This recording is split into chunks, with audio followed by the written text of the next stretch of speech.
গত 1 বছর ধরে আমরা যাদেরকে সরকারে বসিয়েছি, শহীদদের রক্তের উপর যারা সরকারে বসেছে, তারা জুলাইয়ের চেতনাকে ধারণ না করে তারা ফ্যাসিবাদীদের ভাষায় কথা বলছে।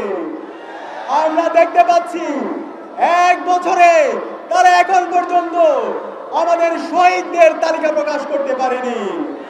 এখন পর্যন্ত আমাদের গাজীরা সুস্থভাবে তারা ট্রিটমেন্ট পাচ্ছে না।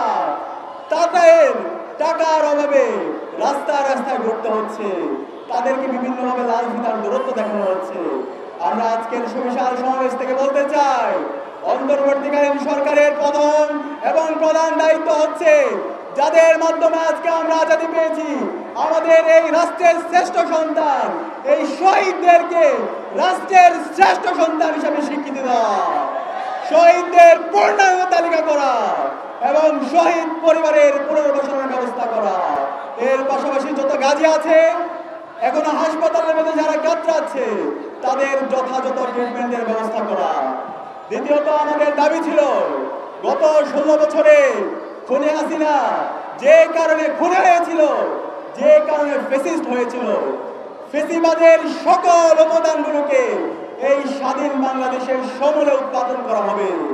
কিন্তু আমরা 1 বছর পরেও দেখতে পাচ্ছি এখনো ফ্যাসিবাদের উপাদানগুলো রাষ্ট্রের প্রত্যেকটি প্রতিষ্ঠানে থেকে গেছে।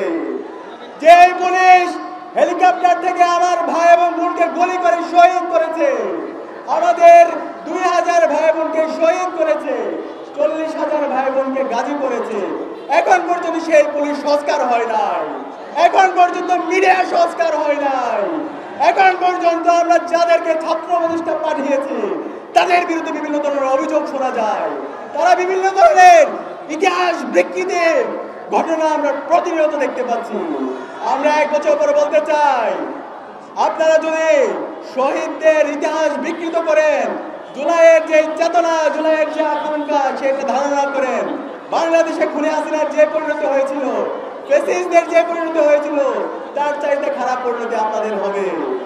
প্রিয় সংগ্রামী ভাইরা, আমরা দেখতে পাচ্ছি গত 16 বছরে ইসলামী ছাত্র শিবিরের উপর সবচেয়ে জুলুম নির্যাতন নিষ্পেষণ হয়েছিল, কিন্তু আজকে আমাদের বন্ধুপ্রতিম ছাত্র সংগঠনগুলো তারা ফ্যাসিবাদের ভাষায় কথা বলছে। তারা ইসলামী ছাত্র শিবিরের উপর যে জুলুম নির্যাতন হয়েছে, সেই জুলুম নির্যাতনের বিরুদ্ধে কথা বলে তারা ছাত্রলীগকে দায়মুক্তি দেওয়ার চেষ্টা করছে। আমরা বলতে চাই, রাজনৈতিক শিষ্টাচার বহির্ভূত আপনারা কাজ করবেন না, বর্ডার লাইন ক্রস করবেন না। ছাত্র শিবিরকে যদি আপনারা অপহরণ করতে চান, ডিওএমএস করতে চান, বাংলাদেশের ছাত্রলীগ আওয়ামী লীগের যে পরিণত হয়েছিল, তারা যেভাবে দিল্লি পালাইছে, আপনারা সে পালানোর সুযোগ পাবেন না। আমি আপনাদের অনুরোধ করব, বাংলাদেশের স্বাধীনতা, সার্বভৌমত্ব, অখণ্ডতার প্রশ্নে জুলাইয়ের শহীদদের আকাঙ্ক্ষার আলোকে নতুন বাংলাদেশ বিনির্মাণ করার জন্য ঐক্যবদ্ধভাবে লড়াই চালিয়ে যাওয়ার জন্য আমাদেরকে আরেকটি অনিবার্য বিপ্লব লাগবে। সেই বিপ্লব হবে ইনসাফের বিপ্লব, ইনশাআল্লাহ। সে উদাত্ত আহ্বান জানিয়ে আমি আমার কথা এখানে শেষ করছি। আসসালামু আলাইকুম।